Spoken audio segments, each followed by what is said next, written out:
Құрметті көрермендер, мынау Сәтпаев көшесі жақында күрделі жөндеуде өтті. Яғни үстіне жаңадан асфальт төселді. Қазіргі кейіп осындай.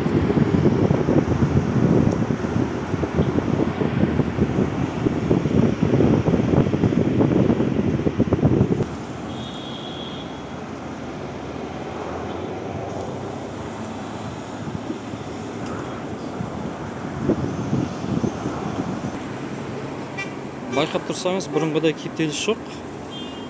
Тек қана көрініп тұрған аймақта ғана бар кептеліс. Көліктің саны аз қазір. Былай негізі бүгін жұма күні. Бұндай кезде көлік көп болу керек негізі.